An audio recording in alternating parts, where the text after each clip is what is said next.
Welcome to Miserable, the only channel on the internet where a brown guy talks about brown shit without making a single self-loathing joke. Today we're doing a tier list of some of the biggest desi comedians in the Western world. I'm not including guys like Sai Kiran or Veer Das because that's not my lane, and also because Veer Das has done one funny thing in his entire career, and that's wearing that wig in Delhi Belly. Today we have 4 tiers, S, A, B, and of course F, because in a brown household, those are the only grades. But was that kind of a cheap joke? Or are we done with that in 2025? I've got 19 comedians in this list. I was aiming for 16 because that's a nice like bracket type number, but then I realized I forgot Mindy, so I knew trying to confine it to 16 wasn't the move. Yeah, let's go. Let's go in that order. What up, everyone? It's your girl, Superwoman. Look, a lot has been said about Lilly Singh in the past couple years. Actually, that's not totally fair. A lot was said about her when she launched her show 6 years ago, and since then, very little has been said about her. And I kind of feel bad because she was the only one for us for a while there, especially anyone born and raised in America or Canada. And I didn't defend her as a young, 14-year-old or whatever when the whole internet decided to roast her for her late night show, as well as her relentless description of herself as a bisexual woman of color. And hey, let me be clear, this channel is not a safe space to make fun of bisexual women of color. It's a safe space to make fun of all bisexuals. I think a lot of y'all thought that I was just gonna throw her directly into the F tier to get us started, but I'm not. She's not the funniest person in the world, but I appreciate what she did for me as a kid in terms of non-black or white sketch comedy. So I'm gonna give her the lowest I can give without failing her, a B. No, hold on to it. Immediate S. Yeah. I was a little bit misleading with that last section because I said that it was just Lilly Singh back in the day, but that's because I was kind of like burying the lead that there was also Just Rain. He is unquestionably the greatest brown person to touch social media, and his imprint can be seen on everything that's been made since, regardless of if you're Canadian, American, or British, or Sikh, Muslim, or Hindu. And unlike Lilly, who gets a boost for being the only one despite not actually being particularly funny, Jasmeet is just absurdly hilarious. His vines were funny, his sketches were funny, and now he's writing TV, which of course I'm going to include in this evaluation. Much love, our first S for Jasmeet. You're a criminal, dude. Akash is probably the Indian to have the biggest explosion in popularity in recent years. Now, is he just riding the coattails of Andrew Schulz? Maybe, but I do think he's funny in his own right. I honestly think that he's just as funny as Andrew and not so obsessed with being a contrarian that he shoots himself in the foot every 3 to 6 months like Andrew does. And also, Charlemagne's funnier than both of them, so I don't really give a fuck if you disagree on that one. Of course, what Akash is really getting the views for is his crowd work and his podcast clips. I don't think either of those are indicative of how funny you actually are. I think I need to see like a type 5 that really demonstrates whether or not you're funny, but I actually watched his entire special Gaslit that's up for free on YouTube while driving, so that's enough information to earn him a solid B. However, I'm not putting him in B, I'm putting him in A for 2 reasons. Number one, and some may argue that this is not an important reason, but he is 5'7", and some of the funniest, hottest brown guys to ever live are 5'7". Number two is that not only is he 5'7", but he's 5'7" with a beautiful brown wife. And isn't that what we all want? He's getting an A. Let me ask you a question. Hasan, really the big dog of Indian comedians. I do think that Hasan's greatest strength is his storytelling. He's by far a better storyteller than he is a comedian. His punchlines most of the time are natural conclusions to stories, and he does have a bit of a crutch on reference humor, particularly NBA references, but he is a brown guy. He's just doing brown guy shit. Aside from Aziz Ansari, he is the biggest Indian Muslim to have a comedy career, but discussed Islam, 3,000 more times than Aziz ever did. Politically, I think Hasan is doing and has done a lot of dope stuff, but that's not exclusively what I'm judging this off of. To be clear, this is really just a vibes list of how much I like someone and not only funniness, if that wasn't obvious from Akash getting bumped for his wife. Anyways, Patriot Act is a defining Trump-era text. Or I guess I gotta say first Trump-era text. However, he hasn't really stuck the post-Patriot Act landing in the way that a lot of us thought he would, and there's nothing wrong with interviewing people online, because he's doing it in pretty interesting ways, but I expected him to do something more interesting than joining the likes of stupid-ass Bill Maher. Nonetheless, he got some flack from those bullshit accusations from the New York Times, and I think that definitely kind of hurt his trajectory, so I don't want to totally judge him off the last few years, because maybe there were things in the works that didn't end up happening like they were supposed to. So with all of that getting averaged out, I think he still ends up at an A. F, no further questions. S, no further questions.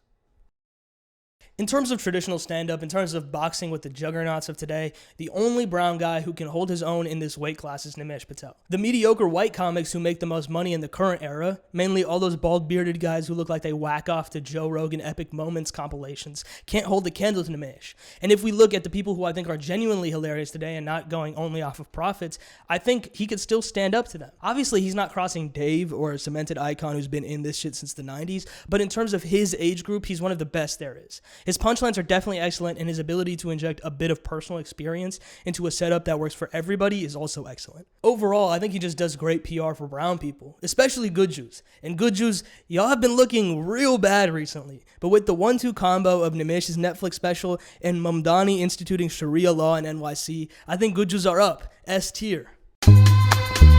Aziz. He was on an NBC primetime sitcom, he sold out Madison Square Garden, and he created 3 of the best seasons of any Netflix show ever. Of course it's an S, it's only natural. I don't think he gets the credit he deserves in terms of not selling himself out and still reaching such absurd success amongst white America. He played Tom Haverford excellently.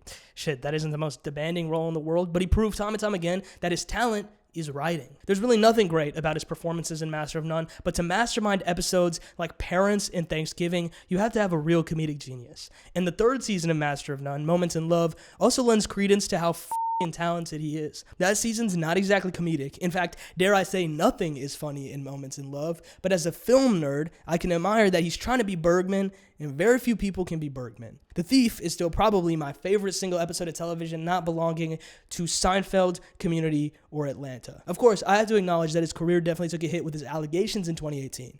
It has been literally 7 years since, and he's finally making a feature film for the first time with Seth Rogen, John Wick, and some other guys that I don't know, I don't give a fuck. He also had a film fall apart because Bill Murray was hit with harassment allegations, which should probably be filed in the same folder as R. Kelly and Clinton for most expected shit to ever happen.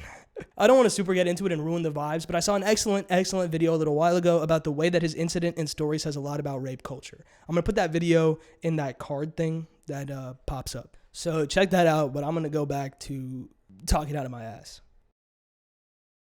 As a lover of, I think my mom might be watching this video. As a lover of certain movies that you watch under certain circumstances, Harold and Kumar was a very impactful film on a 17-year-old me. Kal Penn is the foremost Indian to flip the stereotypes on their head while never playing the idiot. And Harold and Kumar, Indians come out looking better than Asian guys. Although, shout out John Cho, he really played that role so well. Kal Penn would probably belong in the A or B because he's a solid actor who isn't the funniest on his own, but he worked for Barack Obama, who we all know is a war criminal responsible for the death of more brown people than Jalebi. So for that, he gets an F.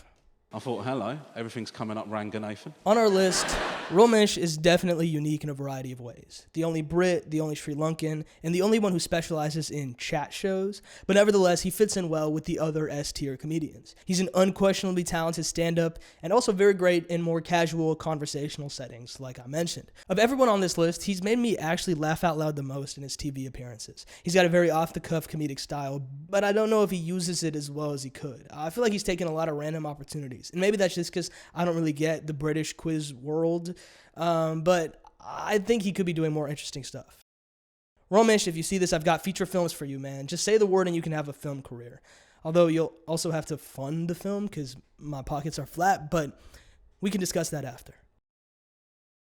Unlike Lily, who I think gets some unnecessary flack that comes from sexist shit, Mindy is actually worthy of all the criticism she receives. Undoubtedly, I have a more negative view of her because I've never been a big Office guy, and therefore I don't love Kelly Kapoor, I think that was her name. However, I would say that my mom played a lot of Mindy Project when I was like 7, so there might be some deep dream state shit that would unlock if I ever watched it. Yeah, she definitely deserves an F for her constant obsession with chasing white men alone.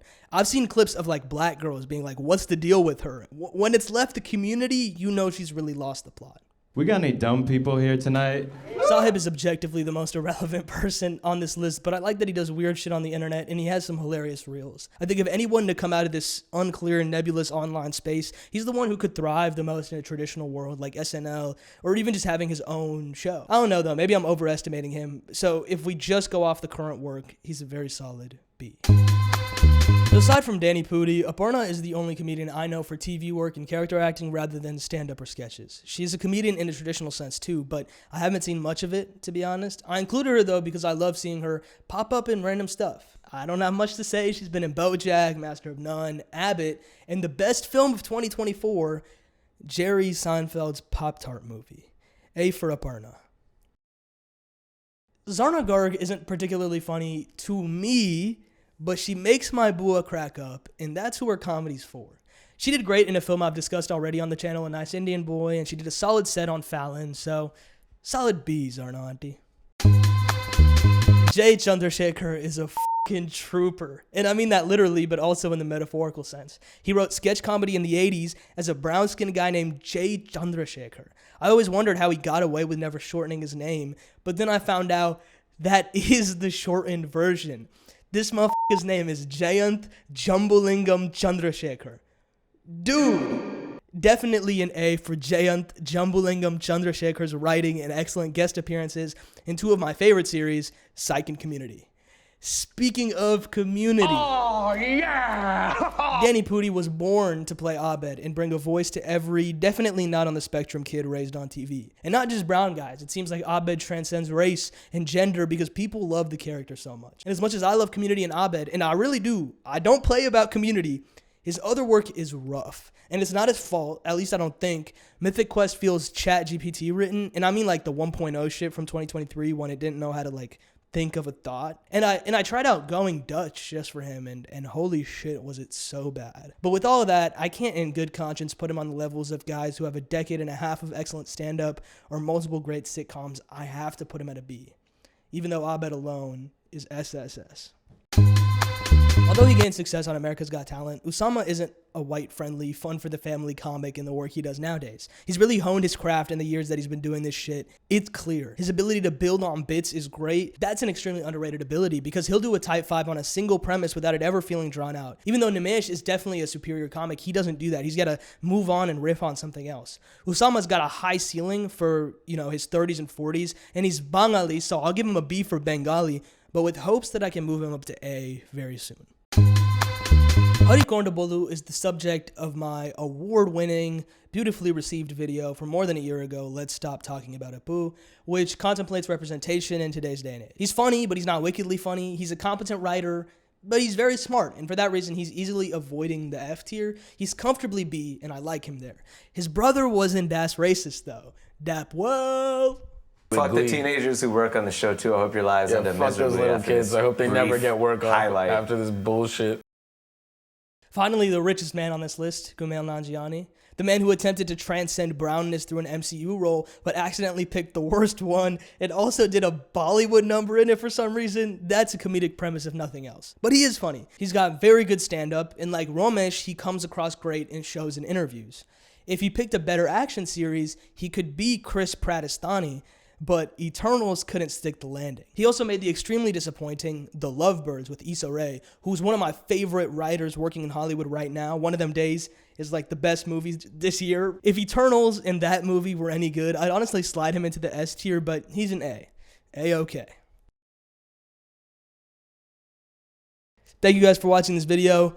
Comment for people that I missed out on this one, like comedians who you'd like me to discuss in a future, maybe part 2, because obviously there's more than 19 Desis in the world.